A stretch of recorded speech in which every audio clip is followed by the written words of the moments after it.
So you know, Mike's hot or not. We already briefed it. Okay. So we get this mic goes in between Good. legs. We can. He already said all the horrible things about Spanos. He's gonna say. Yep. Yep. We all got it out. Oh, I've got more. Let me. You want me to send this to you, Colin? Oh yeah. And then we'll go. I almost forgot the social media part. Dude, you're social media is what you are. Social. Did you coin social media, or did he? I think he did. No, he did. Oh, he did. Yeah, that was his handiwork. Lordy. I was thinking that's a funny joke, but not if you do it yourself. Right. Sure. Let me get this. It's like giving yourself a nickname. Yeah. Come on.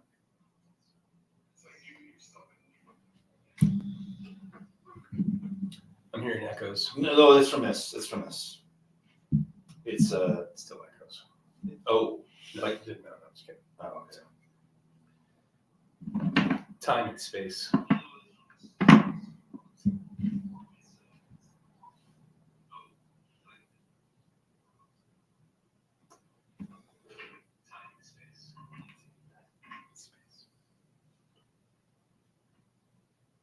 All right, John, we ready? What's happening? He's sending the link, and then I'm gonna retweet it. He tweets it, I retweet, or he posts it and I repost it. Dang. Oh, that's right. Gotta keep up with those Gen Zers in there. They're I don't know if you mentioned. I don't know if you happen to know this, but I do have the blue check. It's call it my Tesla. Nice. no. I'd rather have a Tesla than the fucking blue check. Well, the blue check didn't cost anywhere near as much money. But what does it do? Well, the coolest thing about it is that I can edit my tweets, Yeah. which is good. And good for also, you can set it to hold on to your tweet for like a minute before it launches it, so you can change your mind. I've never used that though. I've always, as soon as it comes on, hit send tweet Of right course. away. Double tap. And You're then I not me. All right. It's your Tesla. I'll take that. You're tweeting different things. Let me know when you're ready. I'm gonna hit record. That's a good point. Valid. Are you ready? So ready, John. Okay. All right, we doing this? Go. We're doing it.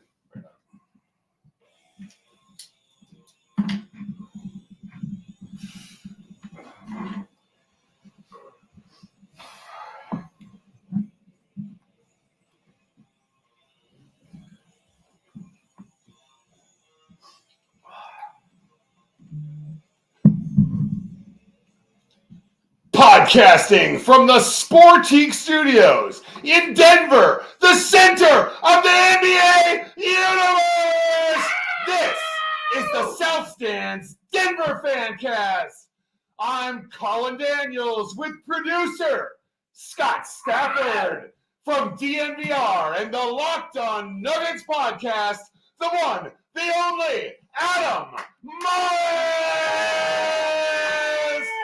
and your host, John Reed. Yeah! Oh, get out of here with that. We win! We win! Get out of here with that nonsense. yeah! Wow. Welcome to the show, everybody. Woo! We're back again. Colin is like a slave driver. Just keeps making us do show I after know. show. Too many. I'm like, whoa. I was like, this is like 6 shows in a row. Woo, that's too much for me. Oh, here we go. Out of shot. Whoa. We're gonna bring it back. Here we Bring go. it back a little bit.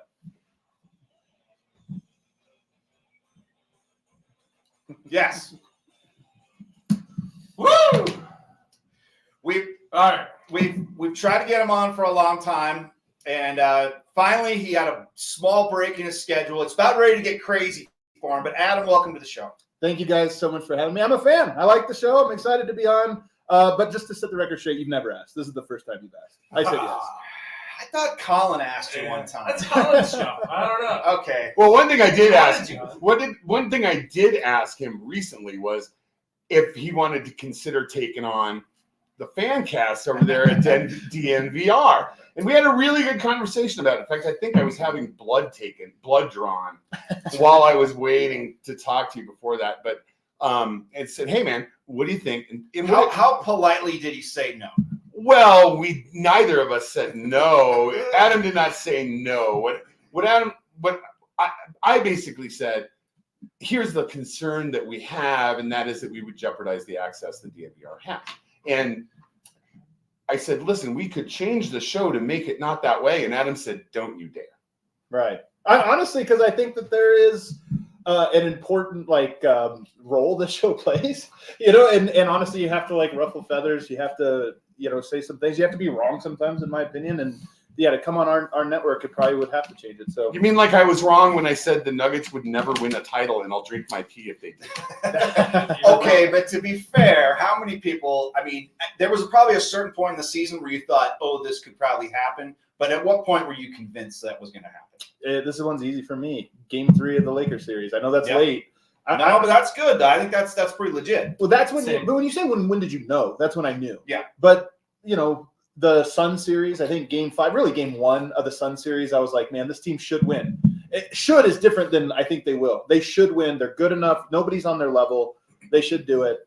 I thought the NBA just wouldn't let them because Yeah. they're Denver, because they're a mid-market team. They're not Philadelphia, I New think York. That's part of it, right? I mean, but they overcame it That's- because Game 2 happens in that Phoenix series. There were so many. I mean, there was the Tony Brothers game 2, I think, in the Lakers series where you see Tony Brothers come out and you're like, oh my God, I could have predicted this was who's going to ref it. There were things that happened that, to your point, Denver had to overcome it a little bit. I think they had to win 110%, to get this first one done. And they did. Probably more than that. I mean, 16-4 wasn't really that close. And they're there. And now They're there. And it's still weird. I'm telling you, we were there today. There's a lot of media in town because opening night, and you're there today, and it hits me over and over again every time they're like, yeah, and we have the ceremony tomorrow, and oh, that's right, now they're champions. We have to do this, and you're like, man, this is weird. It kind of seems unreal, right? It's Totally. a little kind of did that really happen? Because I like you said, I didn't think they would ever overcome the refs or just this kind of. And of course, everyone debates whether it's rigged or not. They overcome this narrative that is in place to kind of keep teams like that out and to keep LeBron playing. Right. And I never thought that they could actually overcome it, but they had the players, they had the talent, and they more than did that, right? They outscored the refs and they were able to do it.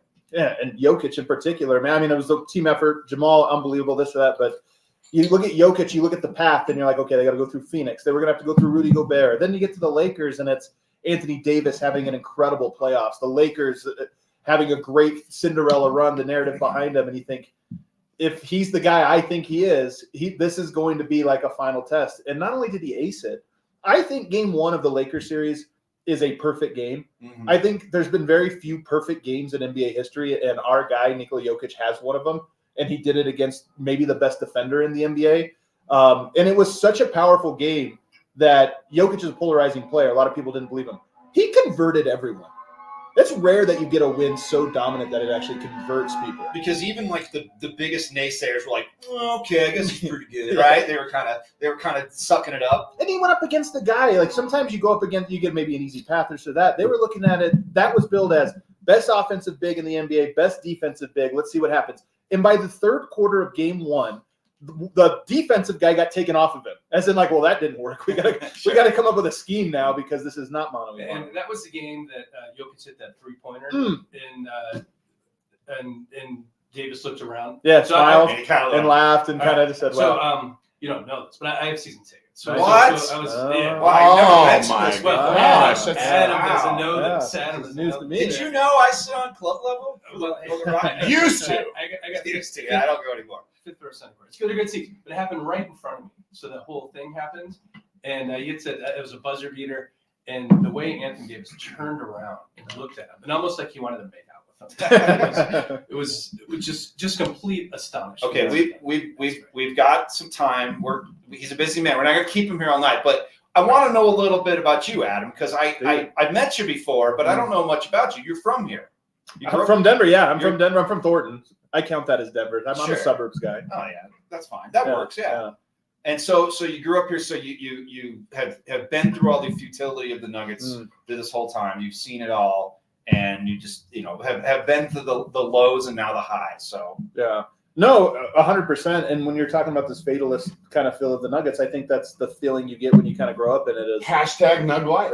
Hashtag Nug Life, which, by the way, another one I coined early on with Denver Stiffs. It was this feeling of, if you're a fan of this, you have to have a secondary goal, because the primary goal is like, that's not what we're here for. Unattainable. And honestly, man, I always love the Doug Moe quote when he says something like, "We're pretty good. We're not the Lakers." And you're thinking, well, that's who you have to be. Oh, I guess, okay. It's almost a concession of, yeah, we're good, but don't get too excited. Resigned to maybe not failure, but not the heights, right? 100%. And then the cool part, just for me personally, is I don't think they know this. My first day on the job was Jokic's first day on the job and Michael Malone's first day on the job.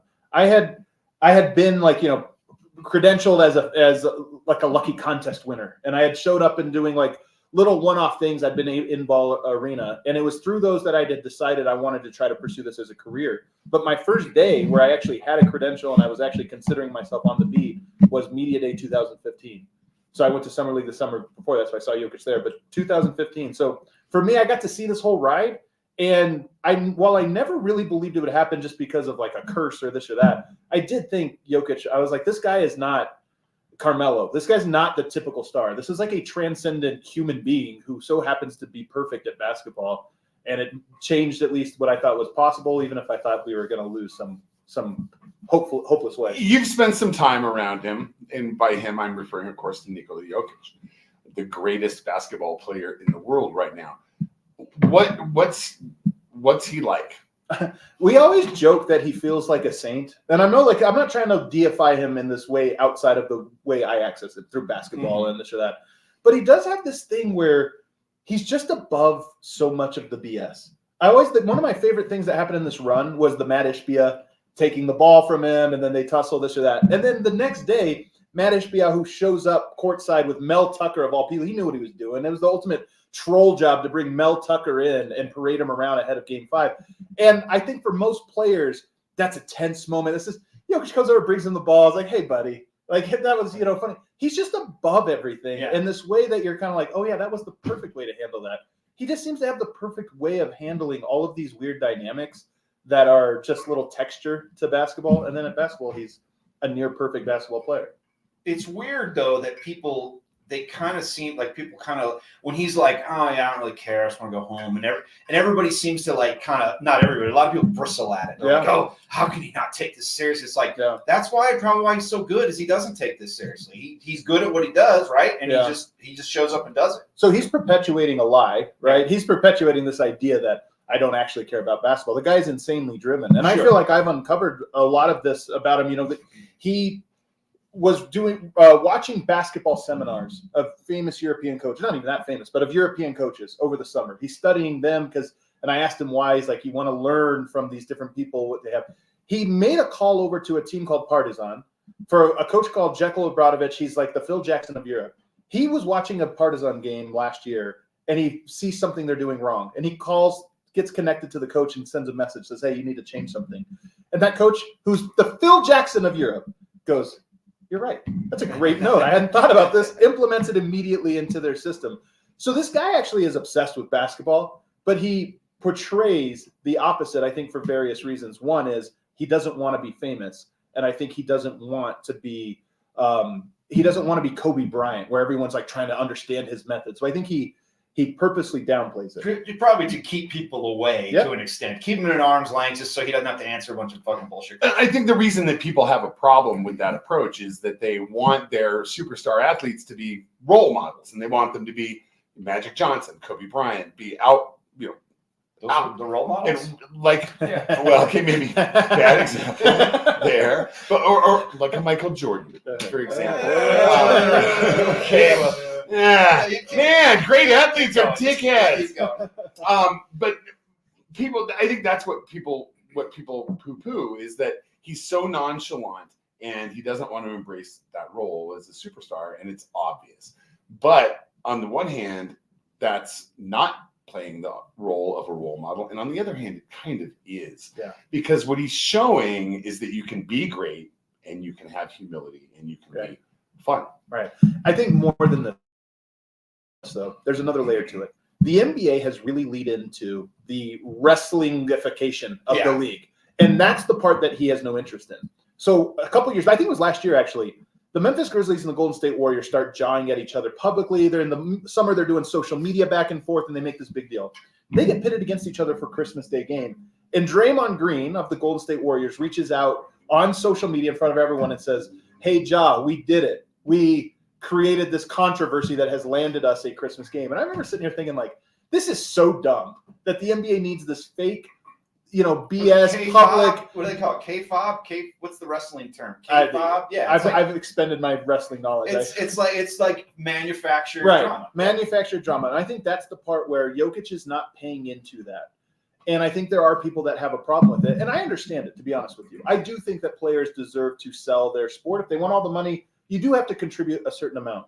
But I think the wrestling part of this, that part of it is dumb. It is like you're sort of chasing the dragon, so to speak, by trying to manufacture a fake beef.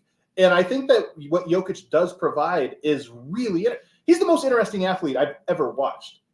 It's there. It's just not on the surface, and you have to dig for it. And I don't know if the NBA, if the world, if media, if it's set up in a way to dig to the degree that you need to understand Jokic and to find him so interesting. How did you get into this? You mentioned Denver Stiffs. Yeah. Were you just like writing about? Were you just an online guy? Yep. I mean, did you Yeah. go to journalism school or anything like that? Absolutely not. I'm a complete outsider in all of this, and I think it served me well. Fantastic. Honestly, about not coming from that Yeah. background, I don't have a ton of reverence. I didn't come into this with a ton of reverence for like a specific radio personality or a newspaper writer or any of that. I have an enormous amount of respect for them, and I've gained that over the years. But I didn't come in with any preconception or thing I was chasing. I got into it just in like 2011 or something. I'm online and I'm watching the NBA, and I have a background. I played college basketball. I've been a coach. I've been around basketball my whole life, so I have a perspective, I think, that got me started. But I was just sharing things on Twitter, and people were kind of like, "That's good It's a insight." lot like Benjamin Hockman. It's not a Hockman. Albright. Albright. Yeah. Just sharing things on social media, and gained a little bit of a following. And this one site asked me, "Hey, would you ever want to like write this in an article?" I'm a writer by nature. I've always been a writer. So I think, okay, I'll flesh these ideas out and put them on paper. And then one thing led to another. We just started gaining a following kind of a natural. I was early. This is 2011, 12. I feel like the internet, like everybody started doing this, and I might not have separated myself if I would have arrived 5 years later. But early on, gained a following, gained all these different things. And then the real turning point was the dumbest story. My origin story actually sucks now that you're asking me to tell it. I won a competition on Reddit. No. I won a competition where you could go to be at Media Day. This was 2014. If you submit like what would you want to do, I won the award and I got to go there. And when I went there, I met Jeff Morton, Nate Timmons, The real king. the real king of Thornton, and we kind of hit it off. And they were like, "Hey, why don't you write for us?" And I didn't even know this whole world existed. And then from there, it just kind of took off. And I was like, you know what? This is a combination of all my like talents in life: basketball, writing, Sure. community building, whatever. Yeah, Morton told me that story, how you would comment on Stiffs all the time. Yeah. And you were like number one commenter. Really? That's what he said. But And then he finally met you So and brought you. so Stiffs, and I think we were talking about this last week with DMAC, is that Stiffs they were the first kind of bloggers Yeah. that got access and Yeah. and kind of were allowed in. And it really kind of changed everything Yeah. because back then something like DNVR, probably they'd be like, well, who are these guys? We're not gonna let them in, It definitely changed it. It was kind of the first kind of domino to fall for people that weren't traditional media to get in there, right? 100%, and it's owed all to Jeff Morton, Nate Timmons, Andy Feinstein, guys like Andy in particular. If people don't know, he's a very good businessman. He's been around. Writing was a hobby for him, but he knew people through different things. So it's like, okay, well, we know Andy. Jeff Morton kind of earned the trust and gets in. And by the way, this is at a point in time where the Nuggets are like begging people to pay attention to him. Sure. So like, It helped, yeah. who will pay attention to you? Like some of these bloggers. And so it did. Those guys laid the foundation for years that allowed to say, like, you know what, these guys are trustworthy. They do know what they're doing. Yes, they're fans, and they're amateurs, but what the word amateur means lover. It really means like someone who loves a thing. And it's like these people actually love it enough to know it really, really well. They laid the foundation for people like me and the people that have come after now to say like this is the future. The Avalanche were dead set against that around that same time, and they wouldn't let people in. I think they changed their tune a little bit after that as well. So it was kind of an interesting time, and I think it definitely changed things for, I would say, people like us, not like us. No, Not like us. Yeah, they're not gonna let you in at Dove Valley. No. They actually have a picture of it. Do not let this man in. Facial recognition. This is good. We're cruising through it, which is always a good sign. So we're going to take a quick break and get into the second quarter right after this.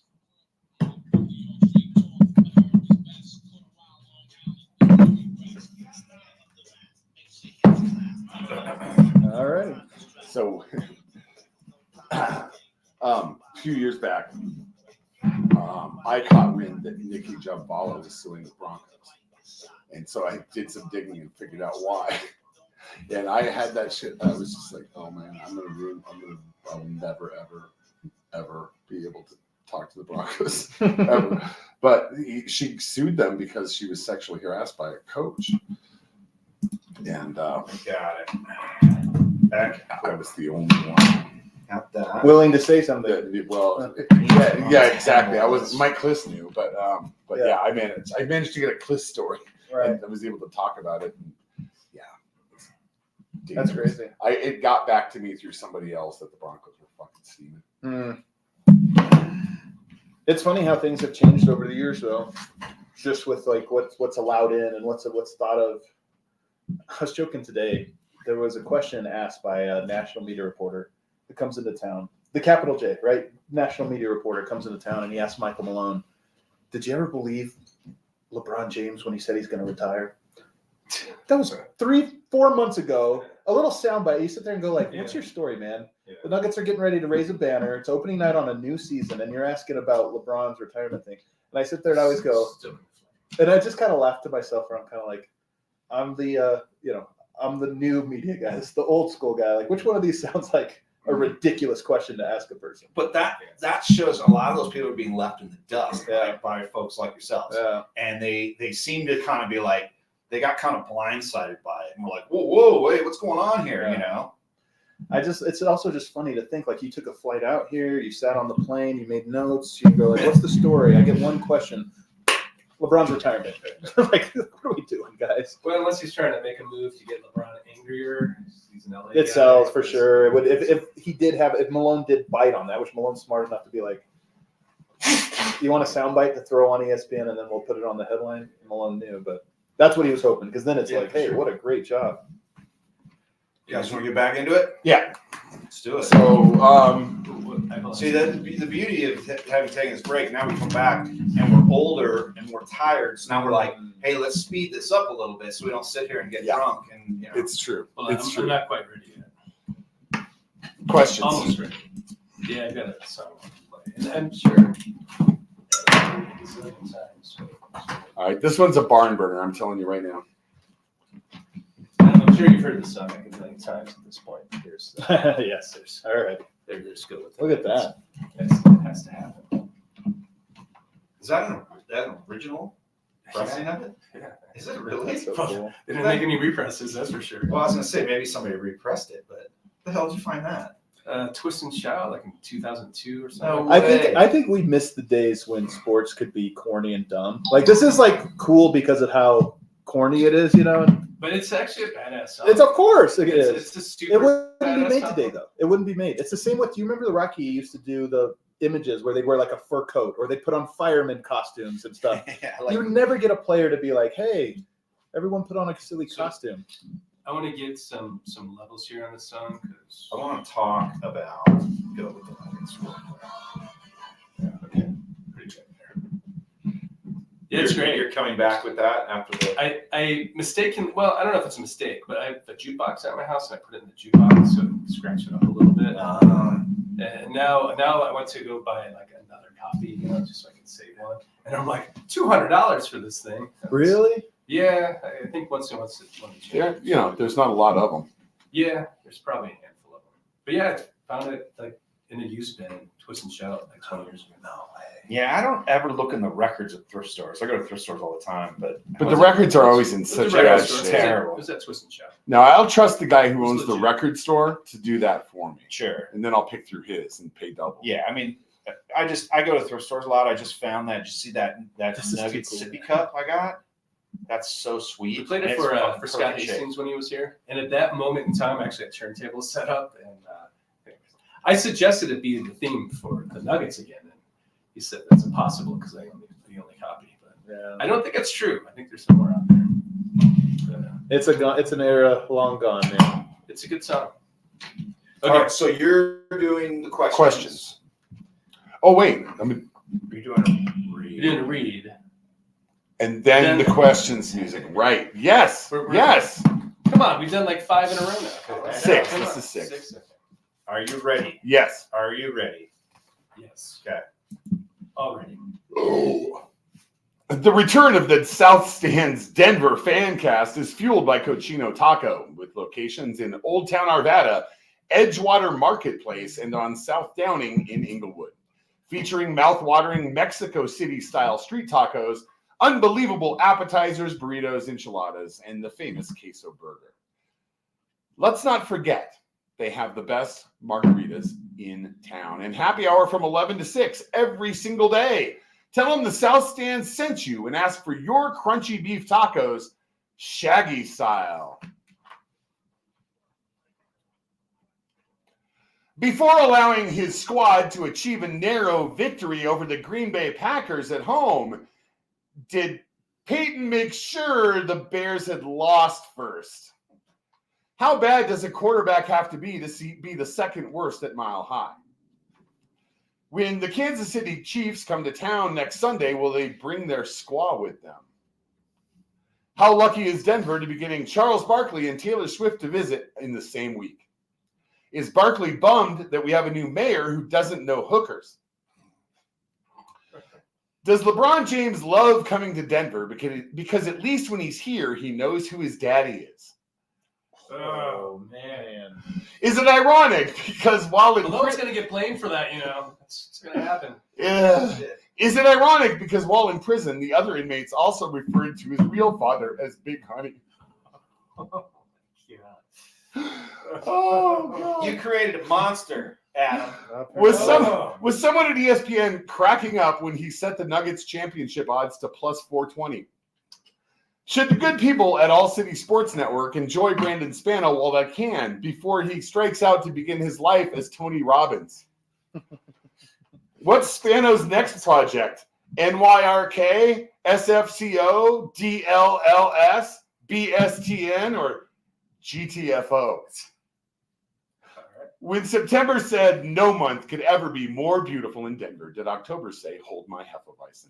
You have questions. We have answers. SouthStandsDenver.com, Colorado's finest internet sports talk since about the time this album came out.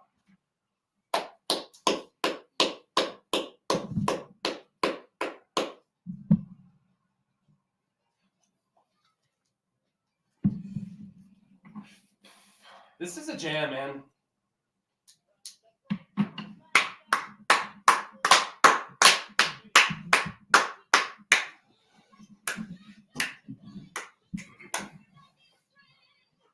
Yeah. Woo! Go with the Nuggets. Go with the Nuggets. They really should bring this back. So good.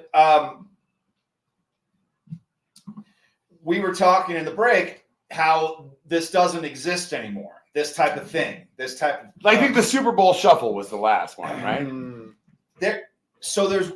Maybe, I don't know. I'd have to think about it. Coach Prime had the song, right?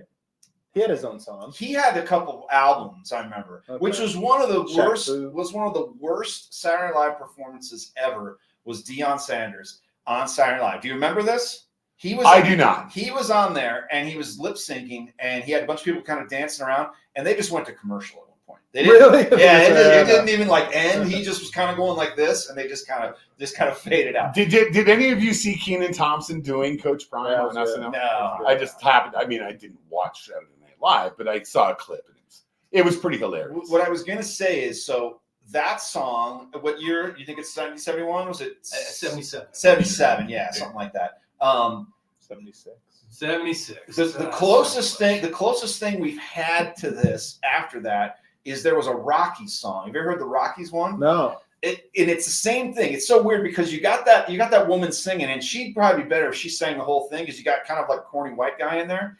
The Rockies one is like a corny white guy going like, "Gonna swing that back, gonna run that base." Oh, I have heard one? that. Yes, It's really fucking bad. it's And, not as awesome as the Marlins one, but the Marlins one is great because it's Creed. So I mean, you can't get much better than Creed. Which you can actually. well, okay, maybe you can. But no, the Creed one was great because I think that guy was like whacked out of his mind. I think he's sober now, but I think they just got back together recently. Yeah, he sang that Marlins one. That's probably the last team maybe sponsored kind of song. I think that's we need to bring back the team song. Well, the problem is that they always have to go to like, and there's nothing wrong with hip hop versions of it, but they always have to do that because they go, well, that's what the kids want, and there's nobody else that like is kind of associated with these. Dude, Monday Night Football got it down pat for all future team songs. You make it a country song, but you have Snoop Dogg come in the middle and rap something. Yeah, do a few bars. Yeah, so that pleases everybody. It really does. A good point. Yeah. Yeah. So and then the you got the Sunday Night Football song with what's her name with all the makeup on. And it's okay, but it's Monday night's better now. The Let's Thursday bring night back one's that song, and we can get like Earth, Wind, and Fire. Or Altitude should buy it and just play it. Yeah. Probably doesn't cost much. Everybody, we were talking before this about coming from kind of like a non-journalism background. Everybody here is kind of come from a fan background to do their own stuff, kind of outside kind of sports reporting, commentary, whatnot. But you guys have kind of taken it up a notch, and you've become this force and a thing in town. DNVR has become like a go-to source for covering all the teams. Do you still have to straddle that line between fan and journalist? Is that difficult for you? It's a razor's edge. I think it's one of the hardest things about it. In my role with this company, I think about what is our coverage a lot in an abstract level, not just like what is good or bad, but we're bringing something to the world.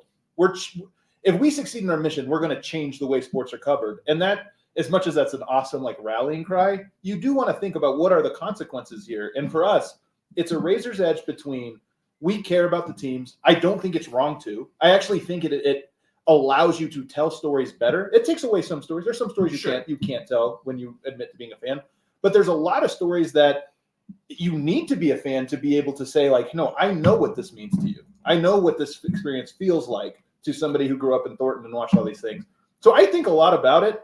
And it is, to me, a razor's edge that if you go too far in one direction, you lose something. Whether you want to or not, you lose something. So, yes, it's a very there was a debate going on online about a month or two ago about should fans – I think it happened with Romy Bean, right? Romy Bean said something. He took a picture or something like, what a win. That was an incredible experience. And then I think Jeff Pearlman came out on Twitter and was like, well, this is really unprofessional. I can't believe it. And kind of like – then it created this whole can fans be journalists thing. And I remember like everybody wanted to rush to the fan side of this. And I remember thinking, I don't necessarily want to swing too far in one direction. Like there is a middle ground here that's so important to watch. And I don't want to just champion no, everybody should just be a fan. Like, no, it's a balance. Vic Lombardi loves the team. Yeah. Scott Hastings loves the Denver Nuggets. And I believe Troy Rank loves the Colorado Rockies. I don't think you have to necessarily make a delineation there, but you should be forward with your fandom. Yeah. And I think that's what All City Sports does a good job of doing. And the knock on All City is, well, you're just a bunch of fanboys. Right. But if you wear that on your sleeve and you also have the wherewithal to be appropriately critical, then you win. Every human has bias, right? Understanding your bias is so important. And then to your point, being upfront with your audience, this is my bias. I like the Nuggets. I like them. I feel something when Jokic makes a pass. I feel something. And it's got to be a little easier now that they are the world champions. Well, this is the funny thing I always say when people are like, "You have rose-colored glasses." I always say, "Why wouldn't I?" I'm right. I'm right. Like years ago, we were made fun of you guys. I went back and looked at articles because we celebrate December 15th, the day Jokic became the day Jokic became the starter, because it's like feels like the day the Nuggets formed this version of themselves. And I went back and looked at old articles from like the more established outlets. Hilarious articles written on that day. One in particular, I'm not going to shout out who wrote it, but one in particular says, Let me guess. you have to trade Jokic now while his value's at its highest for Kevin Love.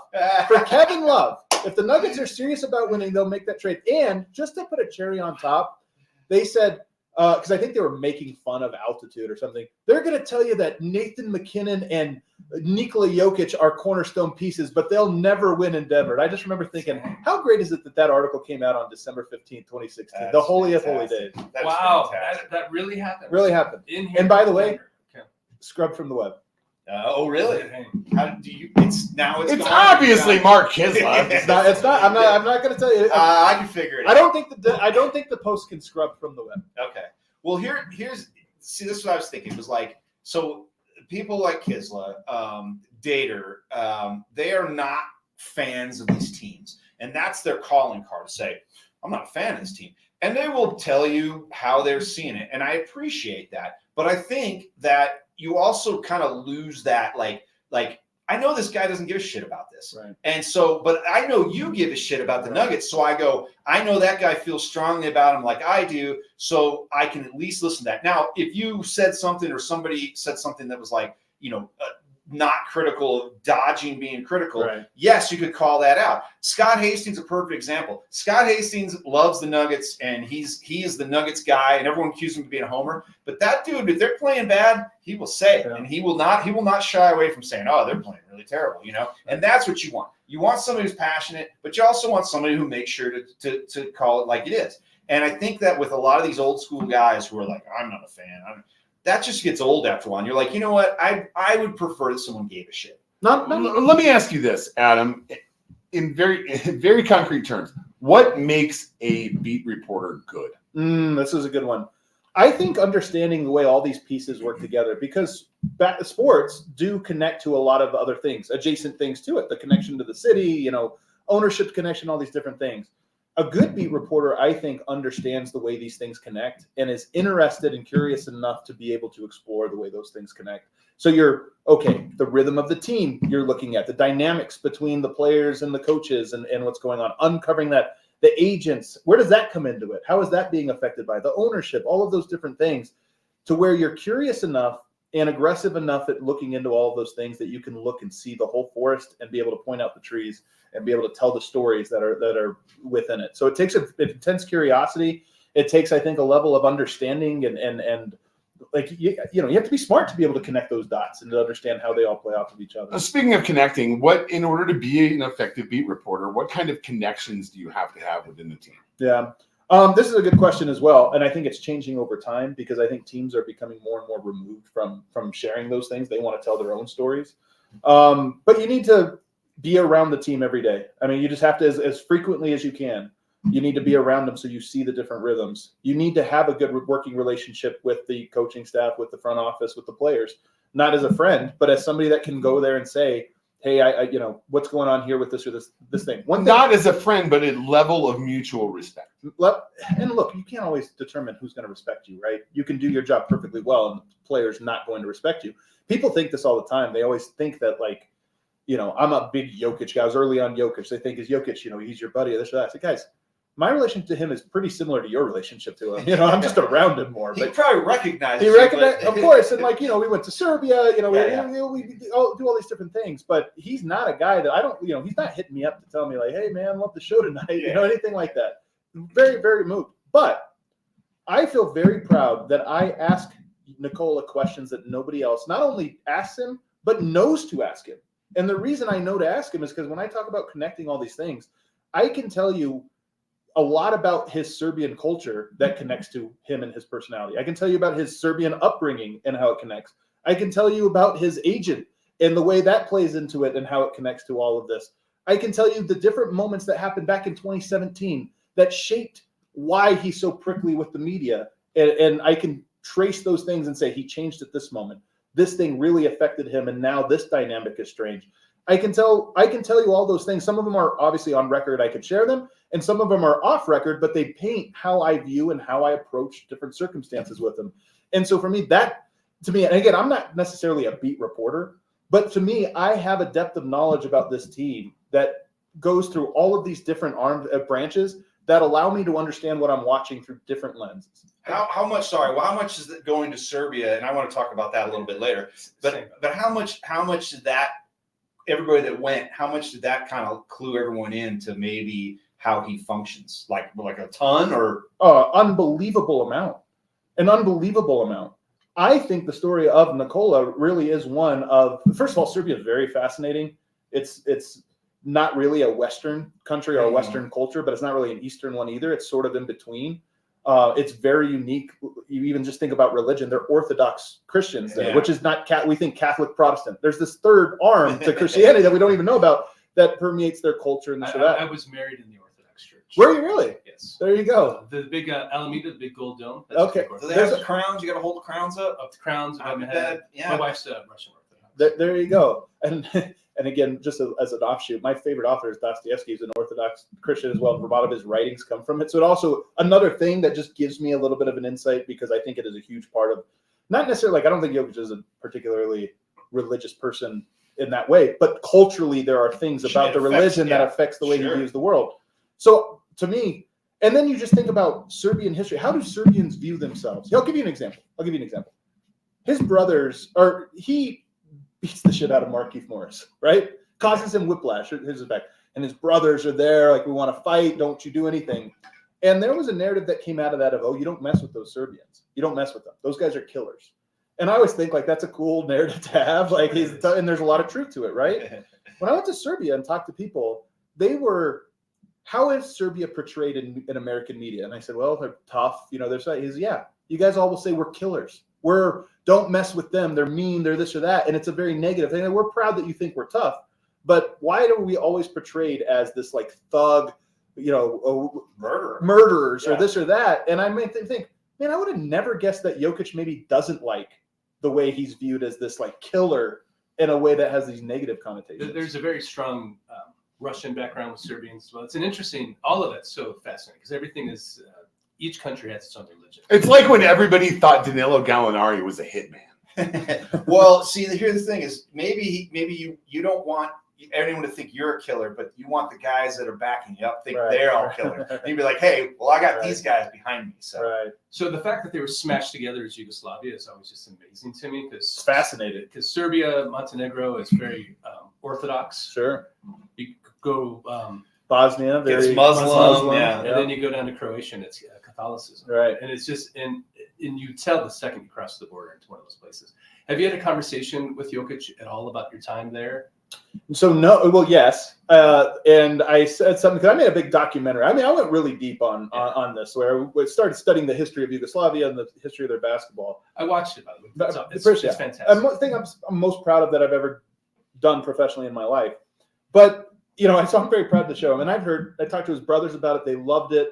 I talked to Ogi Stojakovic, who's a coach on the staff, told me he cried when he watched it. It was such an emotional experience watching it. Because I tell the story of this famous basketball team in Yugoslavia and in Serbia.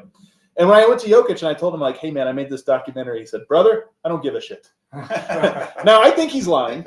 I think he watched it, and I would imagine that he liked it. But that was his own. But again, it's almost like he's got to put that wall up just because, right? And he puts the arm on me. He says, brother, I don't give a shit. Hey, well, we got to get into the again. Yeah, It's flying. It's good. It's good when it does. So sorry, I didn't drop that on you. I would hope he'd see it. I think that's, or I mean, it's where he's from. He's probably like, I know all this. There's an enormous pressure on him to play for the Serbian national team. Yeah. And when he doesn't, it's a big deal. They hate him for it. Really? So this story is about where he fits into that history. So I do think it's a little uncomfortable for him in some ways. Sure. And that might be part of it. Well, that's awesome. That's fascinating shit. And let's get into the second half, and we're going to do some sports right after this.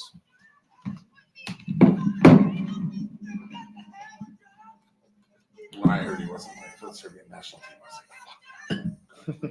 He's going to play next year at the Olympics. Well, there you I go. think. I think. I feel pretty confident he will. I always joke. Michael Jordan won his first championship at 28, second one at 29, won an Olympic gold that summer, won his third. Jokes, 1 out of 4 so far. Oh, What is that? That James Brown song? That was with Marva Whitney, That's- and that EPMD song sampled Marva Whitney.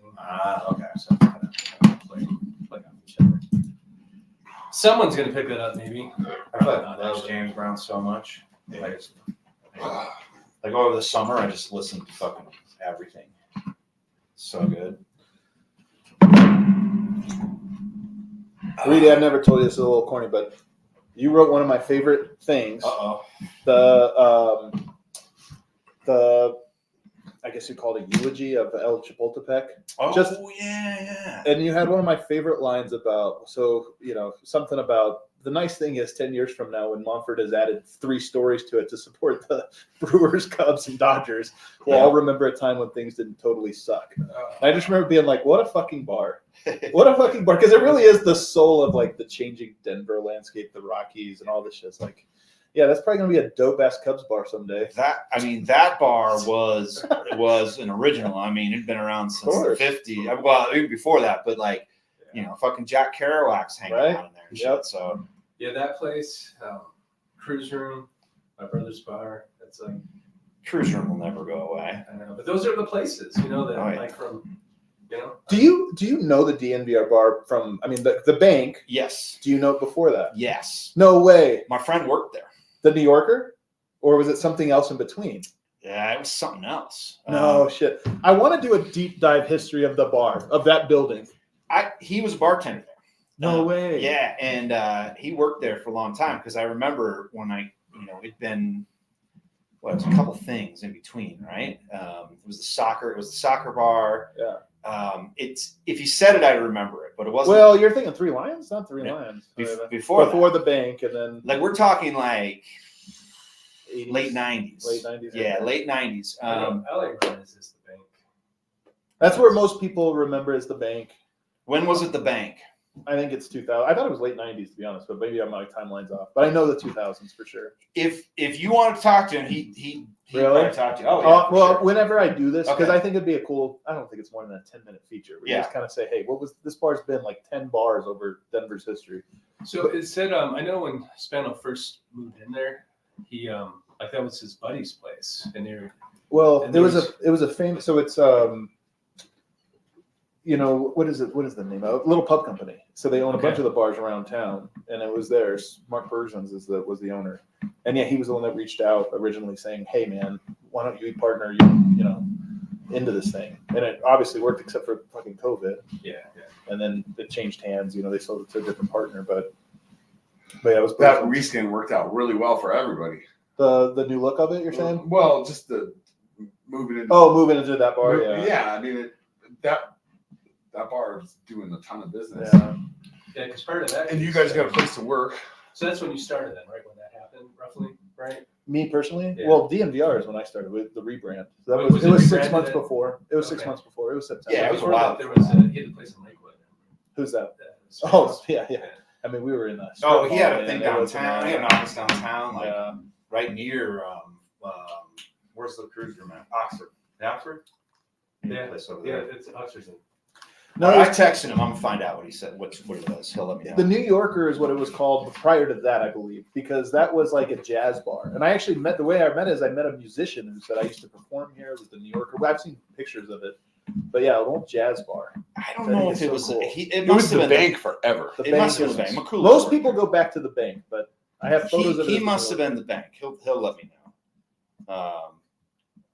Yeah, I remember being in there too. It was pretty nice. So I never make it to DNVR bar only because of like distance. Like I'm out Yeah. like in Lakewood. If I'm taking an Uber downtown and whatever, I usually don't go much further than Rhino. You have I to need go. You have to downtown. go there to get there. Like. I lived in Capitol Hill. Oh, for it's a long great time. place to watch a fucking game.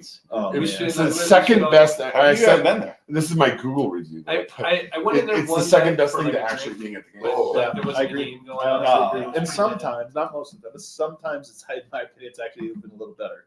they're just a unique. Like those are diehards. You know what I mean? So it's an energy that is different in some ways. Are you, when you walk through there, people like, hey, trying to get a hold of you? Are they trying to buy you drinks? I mean, Oh yeah. Yeah. And I'll tell you, when we came back from the parade, was one of the coolest days. Because I was there. Were you there? I And everybody embraced- starts clapping. I and, embraced you as you walked through the door. That's right. So it's fun, man. It's a special place. Yeah, it's cool. It's cool what you guys have created there, for sure. all right. And it makes sense that, that would happen. But you did it. Old Coltex too. I kind of like it. Yeah, it's great. I mean, that was like, yeah. Satire The old there. bit for me. There's like a bunch of like cool little dives there too. Okay, I'm going to read us into Fire sports. down the street. Okay. Oh my God. Here we got some sports. All right. Let's Sports. Some sports. sports. I can't hear. Oh, good. I was like, I cover up my good ear, and then I can't even hear what you guys are saying. Well, that's probably for the best. Probably for the best. Okay. Ready? Oh, Yep. Oh, you need me. See, this is the point where this isn't a lot of beer, but like I'm in here, and all of a sudden I'm kind of like, Oh, wow. I gotta hit record. Oh, wow. Good to go. Epic Western premium tequila canned cocktails are the genuine article. They're made with 100% blue agave tequila from a small artisan distillery in the highlands of Jalisco, Mexico. Not with a bunch of malt liquor and sugar like other canned cocktails. Choose from Ranch Water, Chisparita, La Paloma, or Brushfire, their spicy take on a skinny margarita. Each delicious 12-ounce cocktail contains 0 sugar and only 5 grams of carbohydrates. Made in Mexico, 8% alcohol by volume with real blue agave tequila. That's Epic Western, the genuine article. Let's fucking go!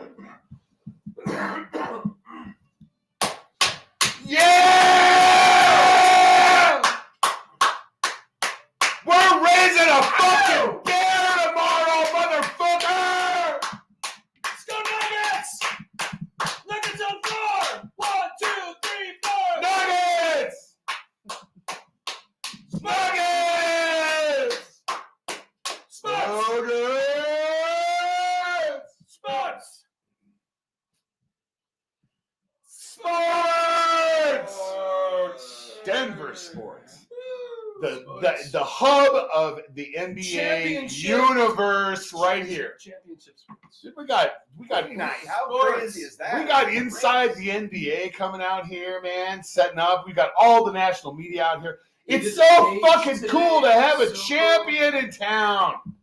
Well, Isn't it amazing? oh, it's awesome. We had the Avalanche one year. Avalanche are 5-0 now. Now, are we going to go on parade twice next summer? Let's do this, Can Denver. we stay on fucking parade or Can what? we stay Come on on. parade Stay on twice? parade. We're gonna go on parade 1 week, and then like 2 weeks later, we're gonna go on parade again. Do you think that's gonna happen? What do you think? What are the odds? I mean, the odds are low. The odds are- the odds are Of low. it both happening. I'd say Yes. plus 2,500 would be my. But it is possible. You know what? And as long as it's possible, it's worth rooting for. I do wonder though. I always thought this: the Nuggets would be 2 weeks later. Would the city be tired? No. I was tired in 2020 in the bubble because they were going back to. I just remember how exhausted I was by the conference finals for both teams. But you're right. You'll muster the energy. It's stressful, and actually, the Nuggets wasn't that stressful because it was just kind of like, oh, Isn't that weird? they seem to have handled this pretty well. The Avalanche wasn't very stressful either. Actually, Yeah. maybe early on, early on for the Nuggets, a little The stressful. series, they weren't close. Yeah, they kind of Six. Yeah. Yeah, they kind of blew through them. Because usually when you watch the playoffs in any sport, it's very stressful. Like, basketball and hockey especially. You're just like, oh, God, But they seem to kind of cruise a little bit. Both teams did. So There was no fatal inbound pass, nothing. nothing like that. Has anybody seen the banner yet? I have not. They seem to be really, really keeping it under lock and key. I will say I have seen the ring. You I have. saw the ring. We had Josh Kroenke on today. He showed me the ring. Can't say anything. I understand. Is It's it fine. is that the picture that's been circulating? No. Is it different? No, Oh, okay. I did see that picture Is too, though. That looks Yeah. awful, actually. No. This one was well made. Okay. So Josh Okay. Kroenke, Yeah, Josh Kroenke. I ran into him at back when you were with Denver Stiffs at Jake's Food Yeah. and Spirits. He Yeah. came and hung out with us at the Carmelo Anthony trade party. Mm. And really interesting guy because he's so down to earth and so just Yeah. a man of the people, and he's worth more money than the four of us together will ever could even. It's pretty cool he comes and hangs out, right? That he would come and spend his time. Really cool. I think smart of him too, and that's Yeah, part of of course, it, right? sure. Like Of going course. on that show in particular. But very, very cool. I will say, I always wondered. I don't think I have the answer to this after hanging out with him for an hour and a half today over at DNVR. But I have no idea how much he can be a regular person.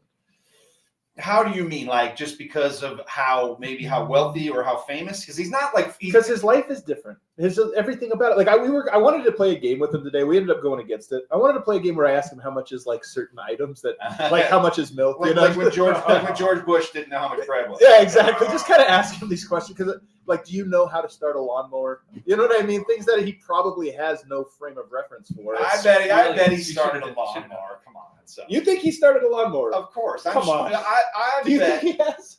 I don't think he started a lawnmower, John. Not unless he Listen, not unless he listen, took I a don't know class. Stan. I don't know Stan at all. But my kids haven't started a lawnmower. There's no chance that he has. all right, come to think of it, my kids have only had an electric lawnmower, so Yeah. I guess they don't know. They know how to start that. They know how to start that. I would assume that Josh Kroenke can use an electric lawnmower. Well, here's the thing. So I know what he looks like, but if he goes into a Chipotle He's got a somewhere- beard now. He looks like Jack Dorsey. Oh, He's yeah. exactly like. I But think mean, he's if- trying to if be. he goes into a Chipotle, most people aren't going to recognize him. So, No. so Yeah. he's got that going for him. Sure, he's probably super wealthy, but If he goes onto a golf course, everybody sure, of recognizes course, him. yeah. Anybody who's above a certain He could- wealth line. If is he, gonna be if he recognized. goes to Pottery Barn, somebody's going to pick him out. He can walk through Walmart just fine. No There's the problem. irony. There's the irony. Yeah, no problem. Now, Now, with Shaq, on the other hand, no chance. so That is the irony. as I mentioned earlier, we're all Kroenke men here. Yeah, We're I all- like that. We're all Kroenke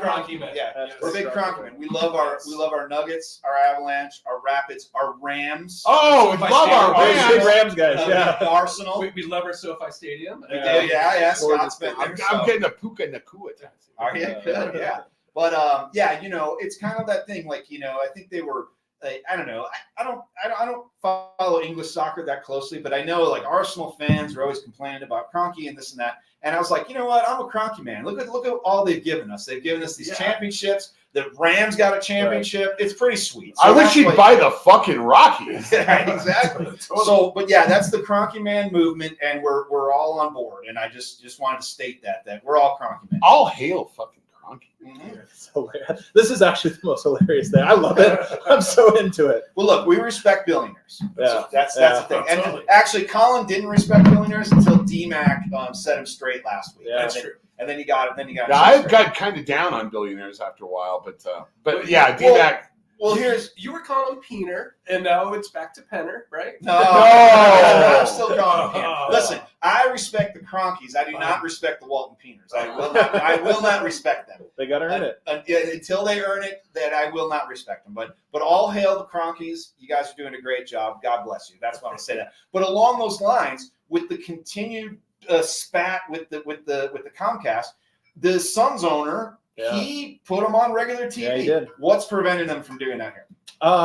Nothing. Money. I mean, you know the answer to that. But they can sell ads, right? Well, that's not nearly the same though. The money Okay. for the NBA from the RSNs is, and I think this is the thing people don't realize, is you could come up with a streaming option and you could do the, some of these other just over the air ads, and it wouldn't come close to the money that they're making. The question then becomes, is that worth it?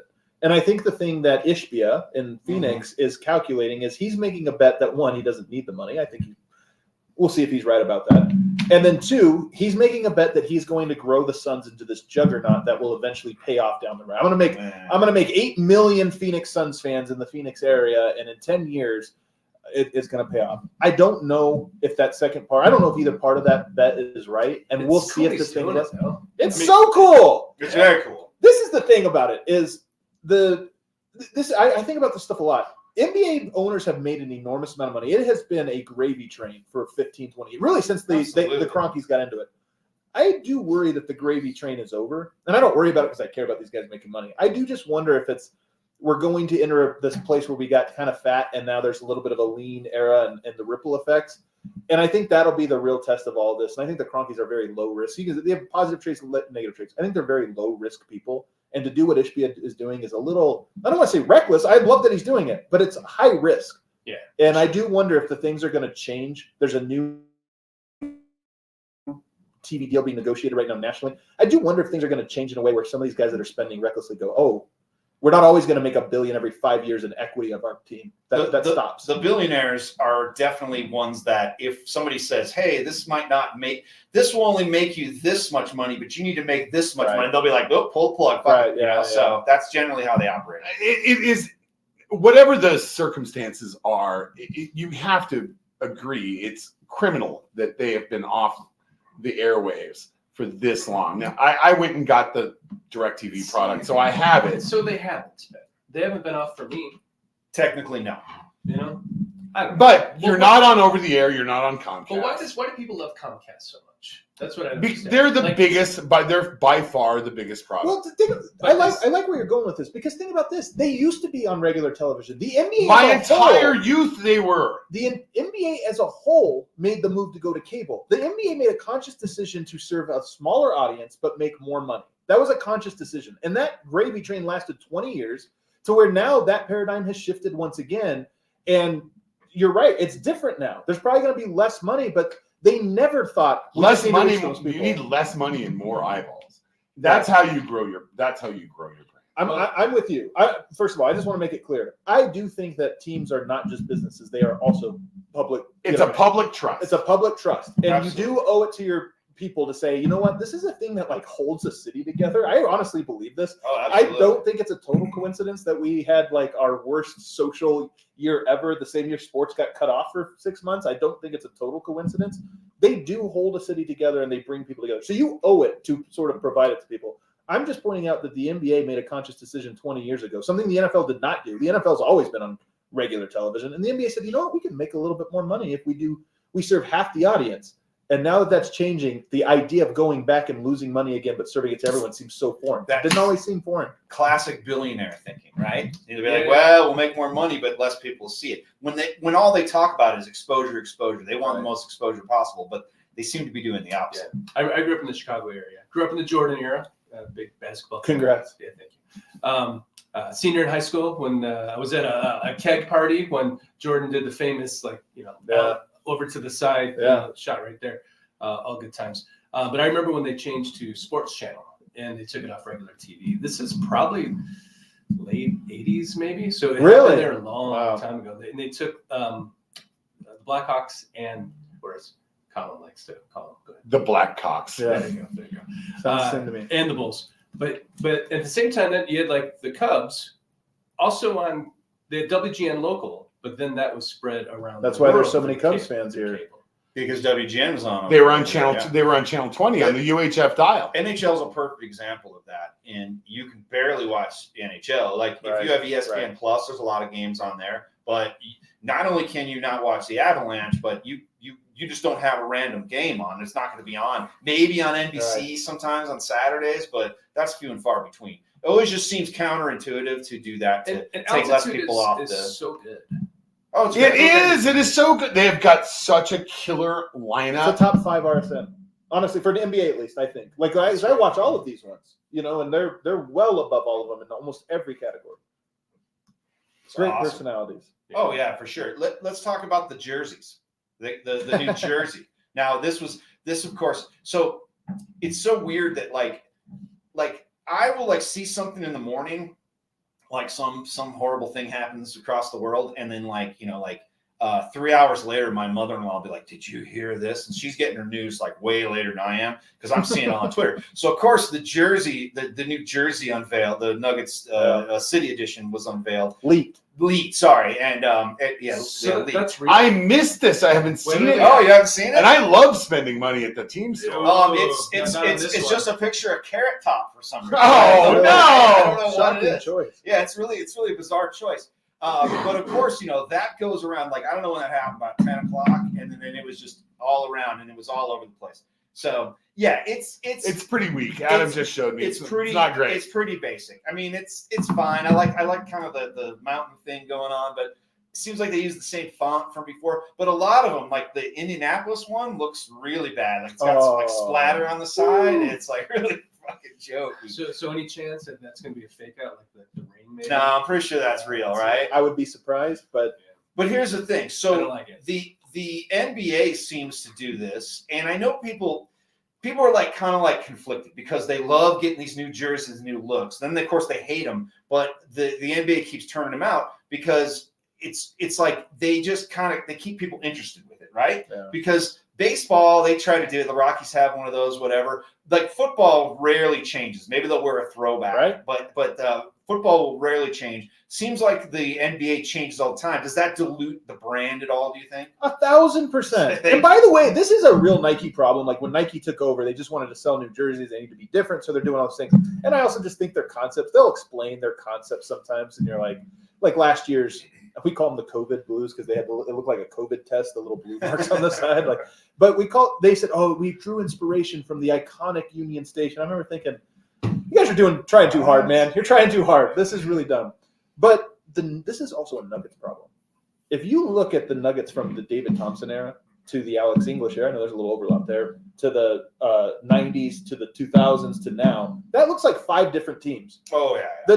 We joke, you guys, D-line is one of the best Yeah, the brand Celtics guys. don't do that. It's the same jersey. It's like maybe they changed the trim is a little wider, it's a little narrower, the font's a little spread. It's the same jersey. And the Nuggets, you can't tell. Carmelo played on the same team as Alex English, who played on the same team as Mutombo, and you're like, man, they look like a 60-year expansion team. The Nuggets do, because they've never had a through identity. I think they've dialed it in with this latest jersey. Well, I mean, and they've had it for like 10 years. the now. pickaxe has lasted the whole run. I mean, of course, there are elements that draw it together, but even the coloring changes and some of the different things. The new color palette is fucking awesome. The Nuggets are an ABA team. To me, when you think the ABA, first of all, the Nuggets is the most ABA name in all of sports, and I love it. I think it's like cool that it's so dumb. You know, the Nuggets is not a thing you would like rally behind, but that's what's great about it. And you think that the ABA, like their names were the Spirits, the Conquistadors, the like Amigos. Yeah. They had dumb names, and the Nuggets the Pacers are another ABA team. You should think of those as ABA teams. You don't. You kind of think of them as expansion NBA teams. And that's bad branding. What is if you guys could pick one that would be the defining jersey of the Nuggets, and they say, hey, we're going to do away with all this city edition crap. Everyone's going to go back to their thing. What's your This current skyline. I mean, I love the skyline on your hat too. That's classic. The But block, that's not on a jersey. No. but that would be. No, you got to pick a jersey. I think the one they put one out with a rainbow skyline behind it. Oh yeah. That one's like, beautiful. The black jersey with Yeah. that. The black ones. That's beautiful. The ones they won the title in are pretty good. But which one would you go with, Adam? I love the Mile High City blue jersey that they came out in this last kit. I mean, the Colorado flag, everybody loves the Colorado flags, those same colors. And then it's just, to me, it's like you're talking about the Celtics, the Bulls. It's not that it's necessarily ornate or it's just classic. It's very simple. I think that one is like a simple telling of the Denver, look. And so I love that one. That's a good one. Let's get in the fourth quarter. Holy cow, man. So you're talking about the one with the pickaxe on it, right? It was in the Mile High. got I the mean, This is Mile High Yeah, City. it says Mile High City. Mile High City. Yeah. Yeah. And I love the It's got the pickaxe, circular. It's got the the circular circular. logo. It looks right? like it was made 70 years ago because it looks classic Yeah, to it me, does, but it's like yeah. a modern classic. Yeah, I like it. I was fascinating because I love new product. I love looking at all of it, but I'm like sometimes I think it dilutes it. But hey, let's get into the fourth quarter. We'll bring it home.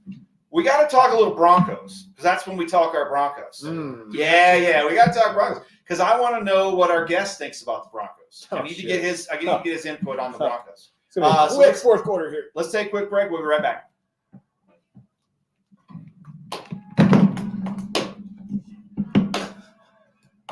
The Broncos.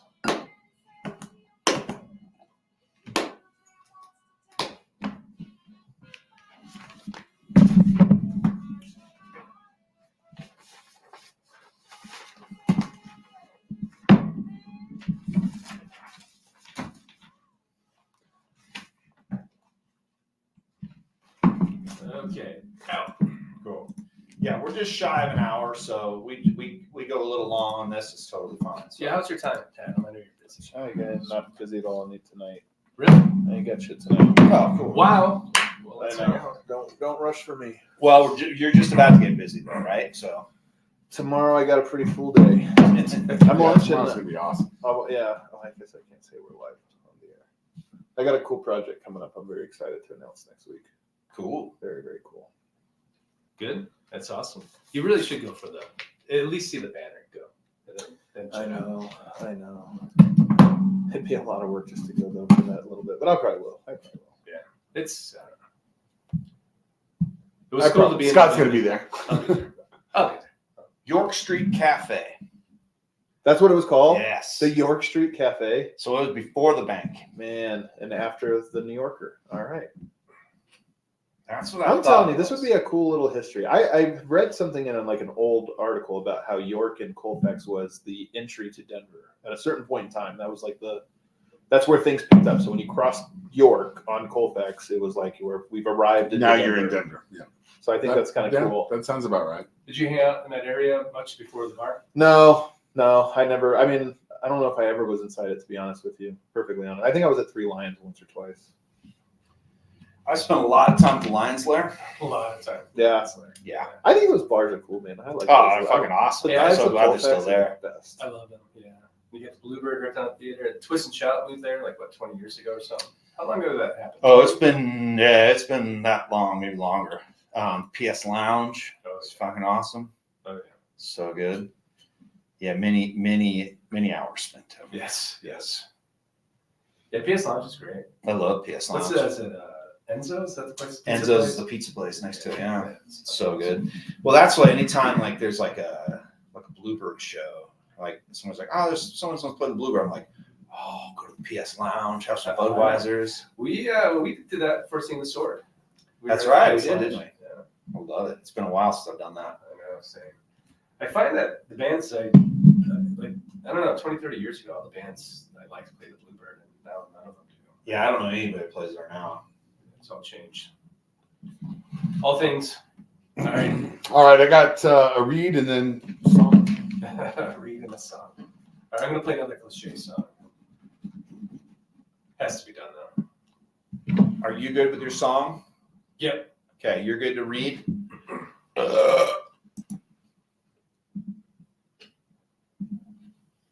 Sportique is where scooters come from and has been for over 25 years.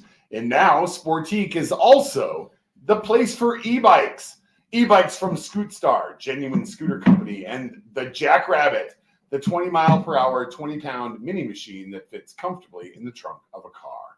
So turn to Sportique for your scooter needs, parts, service, accessories, apparel, and now e-bikes. Visit SportiqueScooters.com or their expansive showroom at 160 South Broadway in the shadow of downtown. Sportique, where scooters come from. Whoop, jumped a little out of there. All right, I know, very cliche, right? Because you hear it 1,000 times, always. I know. But it has a second purpose. I recently learned Curtis Blow is coming to Denver. You guys are aware of this? For a CU game or? He's doing his hip-hop nutcracker at the Beale Theater. Wow. There it is. This That's is the cool. classic basketball song, though, right? The one? This is the Well, one? also Cheech and Chong. Don't they have a basketball? Basketball Jones! Basketball Jones. That's right. I love this song. Classic Curtis Blow. You know, And if there's you go to the Beale Theater, now your goal is to get Boberted. That's right. There's some good like hip hop Christmas songs, like Christmas in Hollis. Have you heard? Oh, Christmas in yeah. Hollis? Yeah. It's Run awesome. DMC. Yeah, it's so Heck yeah, good. dude. It's really good. But it's happening. I have my tickets already. November 17th and 18th. Public service announcement. I know, Adam. I know you probably covered this a million times. When the Avalanche started the season on the road trip, they went to Seattle to play. They had a second game. I think they played the Kraken, who bounced them out of the playoffs. Yeah. Do you think the Avalanche spent the offseason crying about that and saying, "Oh well, we're gonna show them. We're gonna show them"? Isn't it unseemly for a team to come back and publicly cry about their unceremoniously exit from the playoffs. It does. Yeah, it's unseemly. Yeah, right? it's so unseemly. It really is. And I just wonder why such a proud franchise like the Lakers have devolved into this type of thing. Are you talking about the team of the past? Yes, I am. I'm rebranding them as the team of the past. So the team of the past. They do have 17 championships. That's a lot. Yeah. It's a ton. All in the past. Yep. Yeah. I feel like we have to acknowledge their history, their rich history as the team of the past. I get it. It's like a Yankees fan. will be Another like- team of the past. They'll go, we've got 37 championships. It's like, yes, but weren't those like before the Great Depression? Yeah. Like a lot of those. And Lakers fans, they count like in a different state. I love it. That- I love it. That shouldn't count. It's The Avs have a couple more championships, I recall now. If we Yeah, tack them on. honestly, like, we have to do eras because they showed the Chiefs and they showed their trophy case and they had 3 Lombardi trophies and I was like, hold on a second. One of those was before the leagues merged, and I believe Lyndon Johnson was still president at the time. Was Len Dawson the quarterback? Is that? I have no idea, but Is that, there's a picture of him like smoking a cigarette. all I know is During the Super Bowl? if you've won a championship when Richard Nixon was president, it doesn't count. They should all be wiped out. Now, when you've hit That you only say that because we didn't win a championship when Nixon was hey, president. listen. The Broncos were there when Nixon was president. Okay, I'm trying to do some math. So, hey, listen. If that was the case, I would vacate a Broncos championship because I would realize I would have to stick to my plan and say this doesn't count. Okay. Once you hit the 80s, I think with the NBA, I think you could say, okay, it's kind of more of the modern game that we see. But before that, come on, you can't compare it. I mean, if they weren't allowing like black people to play, you can't count that, Yankee fan. You can't count that as a championship. Adam, did you watch Winning Time on HBO? And how bummed were you when they stopped making it? Not bummed. In part, I have personal vendettas against why I was not rooting for it, but I will tell you this. This is how principled I am. I hate the Lakers. I'm a true Denver fan. I hate the Lakers. Yeah. Good. I'm sure it's a great story. I'm sure it's great. I will not watch it. You didn't watch it at all. I will not, and I will never watch it. I felt the same way because my wife was watching. And I was like, I will never watch something about the Lakers. Fuck this. But John C. Reilly is awesome. He's a great actor and he's fantastic. And there's some really good performances in it. So I get it. It's a subject matter. It's kind of dumb. It's like dumb that I'll not watch, but it's like to me, I'm not going to support it. And I'll explain why it's not dumb because I also hate the Lakers with fiery passion. And here I am watching the show, and I find myself rooting for the Lakers. Oh, see, this is terrible propaganda. For that version of the Lakers. Yeah. No. Hold on though. It does not make them all look very good. Sure. That's the whole thing. Sure. They kind of warts and all, and it kind of shows them as being, Here's what I hate though. Here's the thing I really do hate. The history of the NBA is told by the Lakers. Yes. And the Celtics and the Bulls or this that. The history of the NBA is never told by the Nuggets. And I think this is true across all sports, and it's probably true of all pop culture, to be honest. It's told about the coastal teams. So for me, I know these stories pretty well. I'm sure there's details in them or interpretations of those stories that are in there. But for me, I'm like, I want a different history. I want to hear the other history. I don't need to necessarily hear that one. So good job. You made it. I'm sure it's great. I hear it's amazing acted. It's good. I mean, it's great. I mean, you would love it as a basketball. I bet I would. You would have to. I kind of enjoy not watching it. What I really hate is Colin's doing a fucking basketball draft right now while we're supposed to. No, I'm not. No, I moved it up. I'm responding to a text about the basketball draft. And on that note, I'm in this draft. When did you move it to? Dude, 8 o'clock. Fuck being a commissioner of a fantasy. I'm so fucking over it. Fuck you, assholes. I had to remove 2 motherfuckers today because you've only had a month to pay your fucking league fees. Yeah. Listen, So I cut the league from 12 to 10. And now I don't know if the draft is going to start or not because there's no drafts countdown. It thinks we need 2 more teams. It's such a fucking pain. How much fantasy do you play? Do you play fantasy basketball? 0. Okay, do you play football? Nope. Don't play any fantasy. I don't do it, man. Okay, good for you. You're better off.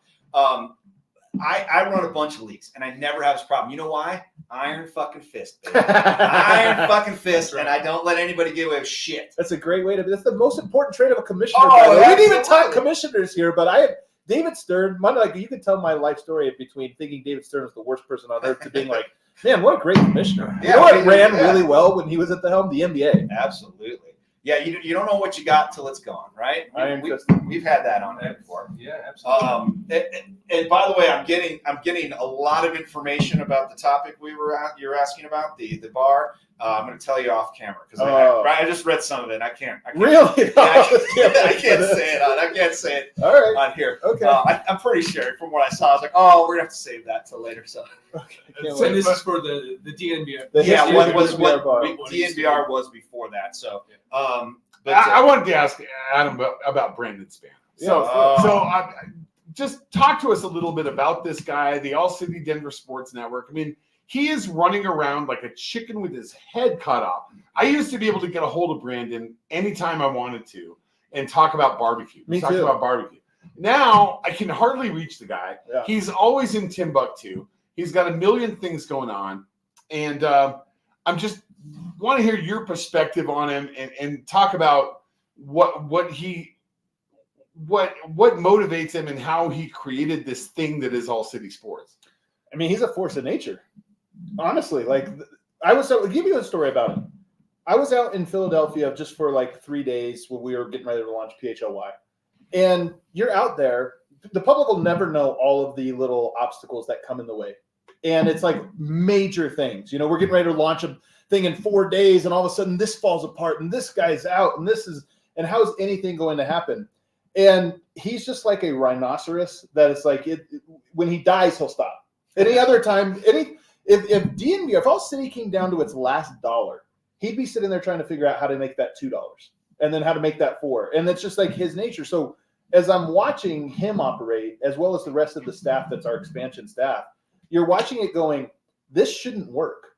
There's too many problems. There's too many issues popping up left or right. And he's almost just like natural reflex of just push forward, just push forward, just push forward. And there's a lot of people that have made All City work.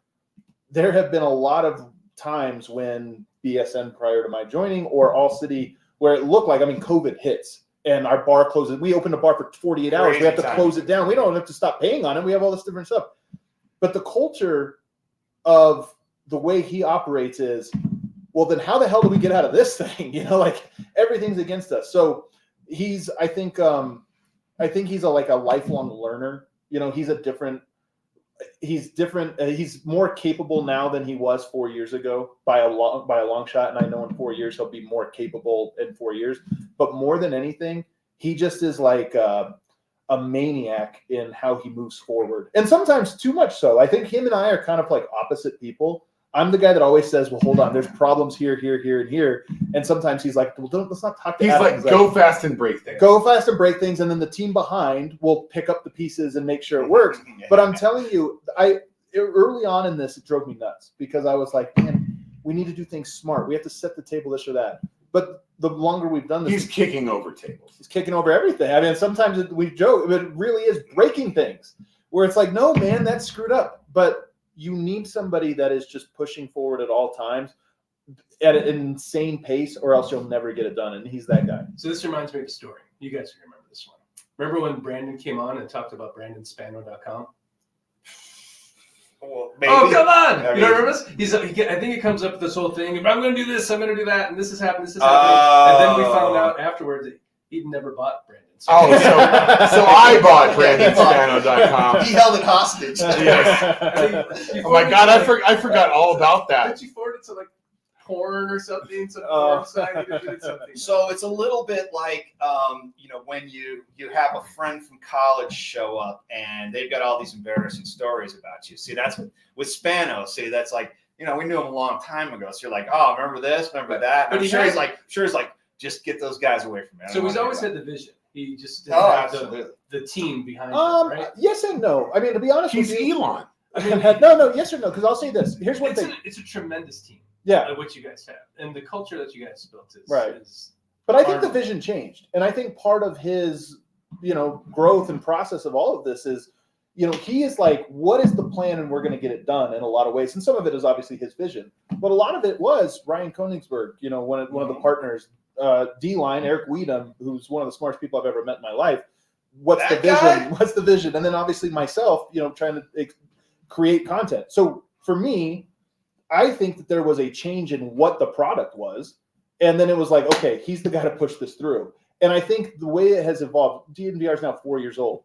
From what the original vision was, largely his, and before that, to a changing of a vision, and it was like, yeah, but he's the guy that's going to make this vision a business. He's got to carry the ball. Yeah, but ultimately that's what all good businesses are. Sports teams too. You have a guy that you need to put smart people around you, right. and you need to push it forward with those smart people helping you out. Oh, absolutely. And I share this in common with Brandon. And I have amazing people who pick up the pieces when I smash everything.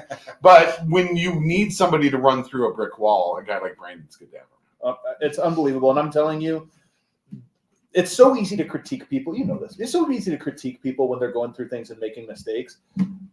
Less than 1% of the population has what he has to kind of just go. Like, he has the biggest balls in the world. And then on top of that, the stamina is just unbelievable because it's like, it's nothing but nightmare scenarios left and right. And we've been doing this for 4 years that now it's like, our bar's closing and we're getting, the city is changing. It's like, all right, well, how do we get out of this one? And it's just like, that's the personality of the company. That's awesome. Yeah, he's the kind of guy that thrives in chaos. Yeah. Speaking of chaos, we do got to talk Broncos. But what I want to say too is that you guys, you get to cover a good team. The Avs guys get to cover a good team. Yeah. Do you feel bad for like Susie Hunter, who has to cover the fucking Rockies? Like, all the people I've always said, I was like, man, I'm so glad you get to cover a sport you love, but man, that sucks. You got to cover the Rockies. Doesn't that suck for them? I mean, they're still getting to do their job, the thing that they love to do, right?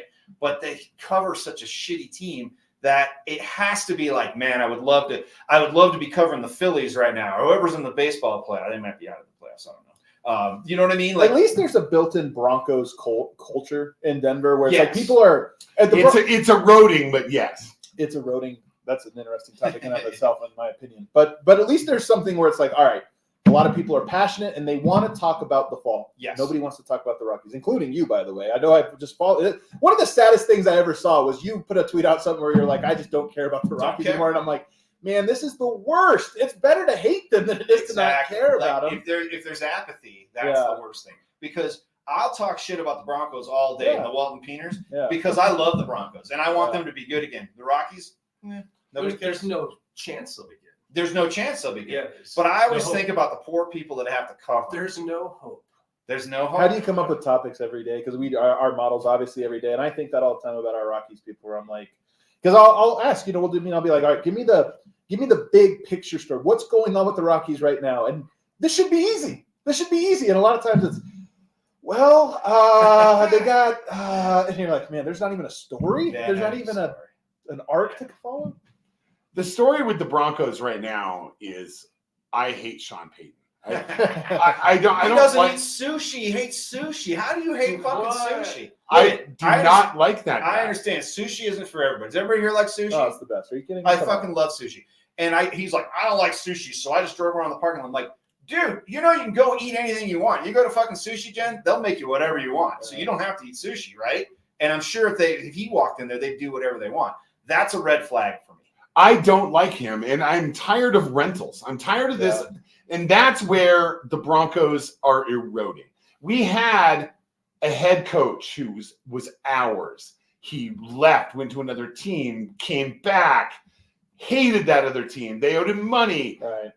We drafted a quarterback out of Stanford who we watched fail and lose, and we loved him and we cherished him. And the Broncos were organic. Yeah. And now they're all hitmen from somewhere else. You got Russell Wilson, you got Sean Payton. Nobody cares about these people. They don't care about this fucking city. Right. I mean, Russell Wilson at least puts on a show. Sean Payton doesn't even pretend to care about Denver or the Broncos or his role in the history of the Broncos. It's all about him. The Broncos are his. He's not theirs. And it was the same way in my mind with Peyton Manning. He was a Colt. He will always be a Colt to me. And I love that he won a Super Bowl here, or that really Von Miller won a Super Bowl here. Yeah, he won a Super Bowl. Man, come on. Come on. He did. He got him there. But they're all rentals, and it's not ours. I'm longing for a young coach, a drafted quarterback. I'll go through the lean years with a team I feel is getting better, just like the Nuggets. Is it okay to root for them being shitty Of to course. get a good draft pick? Because the Nuggets were never going to get one of those Right. number one picks. The best they got was Carmelo was third, wasn't he? Third pick? Yeah, because Yes. LeBron, Darko, and then Carmelo, right? Because they were the third. They didn't even get the first pick. So I never expected them to get that. But it's okay to root for that, right? Because you just be like, hey, this sucks. This season's over. This is garbage. Get the best pick. Do you trust the process? This is human nature. First of all, sports are great because of long form storytelling. I really believe that. A Mhm. little one off thing, it doesn't mean the same thing as like, hey, I followed this. John Elway's story is so great because it took 2 decades. It took like Yeah. my dad started watching him when I was born, and then by the time I'm graduating high school, the payoff game. So it's like a long arc that Yeah. you follow through all of this. And I think this is more than anything, you need to have a story. This is where media also, by the way, is important. People that are perceptive enough and know enough of what's going on to be able to tell those long form stories. But to your point, the Broncos don't necessarily have a long form story going on. We don't know what the next step is that we're hoping for. We're hoping for a Super Bowl, but what is step 2 of if we're at step 1? What's step 2? It's not immediately clear. I don't think there is one. But that's also the current NFL, where you can flip a team around in like 2 or 3 years. It happens so quickly. Might be sports in general, by the way. I do think that there's a That's little true. bit of this because the NBA has been going through this. But when you say trust the process, that 76ers team of 2014-15 is one of the most beloved teams ever. Worst team that's ever played. 12 wins or 10 wins or whatever. But you know why? Because there was a long form story being told. Now, you can disagree with the idea of tanking and trying to lose and getting all these problems. You can disagree with that. But at least the fans said, oh, okay, so we do that. And then we get good players and then we develop them slowly. And then we do. And there was a story. And then it slowly happened until it crashed and burned this last year. But at least there was some story that everybody kind of knew this is what we're rooting for. And with the Broncos, I don't know, and the Rockies in particular, but the Broncos right now, it doesn't feel like there's any story being told. We're just waiting. It's just every season you go, hey, here goes, oh, it's crash and burn. Wait for the next season. It's never a slow build. It's just Yeah. crash and burn all the time. Do you have a perverse satisfaction that you're covering a team that rules, and RK has to sit over there and be like, yeah, fuck, got a shitty Broncos. So not that. I actually feel really bad for our Broncos and our Rockies. I feel really bad. But I will just make this one point. I do this out of passion, and I'm following the Nuggets, and I'm seeing this guy Jokic, and I'm trying to tell everybody that in town that'll listen, there's something special going on with this Nuggets team, and it's a really interesting story, and we're at the first chapter. Let's tell it. And I remember meeting with some of the local media in town trying to get a job, saying, I want to do this full time. I have all these different skills. And one radio station, not to be mentioned, came to me. I got a meeting and said, hey, I want to make a digital version of what you guys are doing. I think I know what the next thing is going on. They sent me some spreadsheets. They showed me some numbers. And they said, nobody likes the Nuggets. Nobody likes podcasts. Nobody likes digital, this or that. And I remember sitting there and we don't need you because actually, if you look at the numbers, they say we're the best Nuggets coverage in town. But we only want to do the Broncos, this or that. And I just remember sitting there going, like, to be feeling defeated. That moment was 2017. Yeah. There could not have been a starker flipping of what people in the city cared about and a missing of the story. And it was the same summer, maybe it was 2018, because it was that happened in like March. And in June, Brandon Spano put a meeting on with me and said, listen, nobody in town knows what you are. I think that you are the piece, you and D-Line Co. are the piece that are going to get us to the next thing. And nobody seems to know it at the time. And I just remember that meant so much to me to be like, you see my vision that I'm pitching to everyone in town. Everyone's telling me, get out of here, kid. Get out of here. Yeah. And somebody says, that's actually the thing that we're going to do to now go to this next level. He was right. And he was right. D-Line's branding is point. I mean, it's on point. The guy is, 100%. he's honestly probably, I would never say this to his face. He's probably the smartest person I've ever met. He's an incredibly, that guy? he's also the dumbest person Yeah, I've ever I met him, man. But he is a really, really smart guy that understands this like really important thing for building a company. And I mean, he was on me and him met first, before the BSN portion of this came, and we were making t-shirts and we were doing stuff. And I just remember, picking his brain about where to go next and do these different things. And he kind of saw the whole vision step by step, and it's been cool. I always love those stories. I had mentioned Colin's big Swiftie. I can see his bracelet, his really weak bracelet. How the Taylor Swift's going to put this movie out, and all these studios trying to lowball her and screw her over. Like, yeah, maybe we'll do it. She's like, Okay, I'll just take care of it. Guess what? Big Yeah. success, right? Big success. So I always love stories where somebody can't kind of see the future and where it's going, and then they don't get to reap the profits. It's awesome. I love that every time. No. It's good stuff. Hey, we got to get out of here, Colin. Unless you got another question or so for Adam. I got one. Okay, go. Okay. I've heard you on Zach Lowe. Mm. That's amazing, right? It's my guy. Right? Who have you interacted with that's you thought you would never interact with?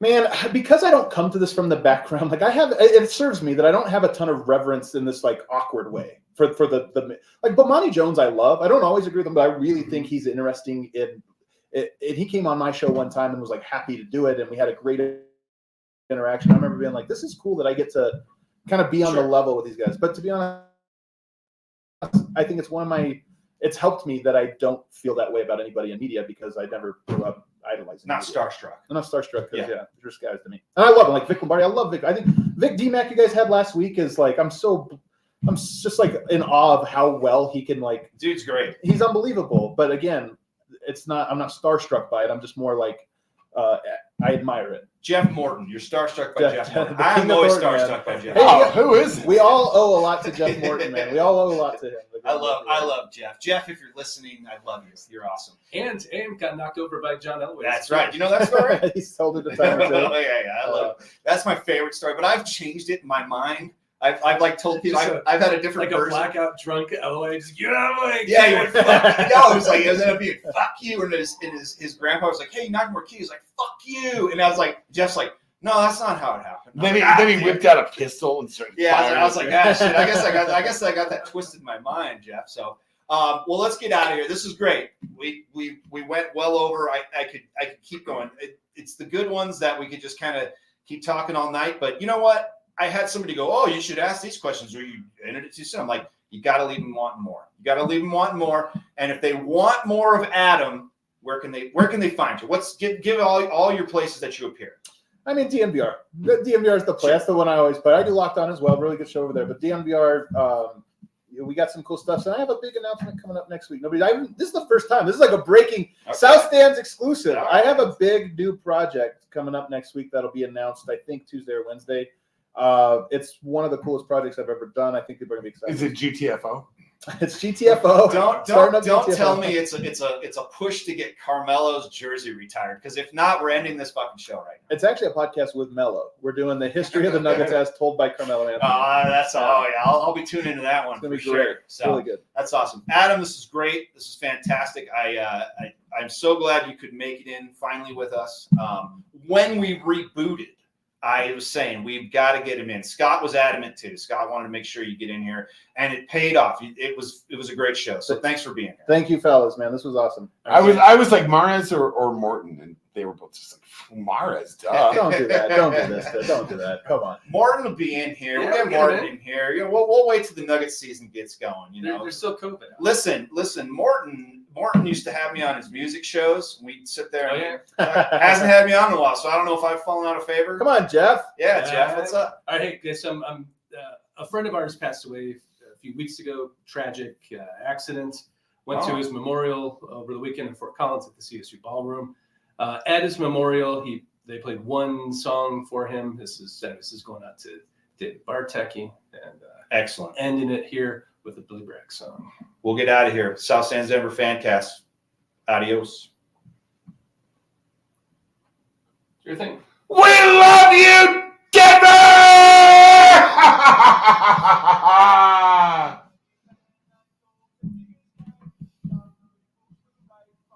I know you're a big Billy Bragg fan.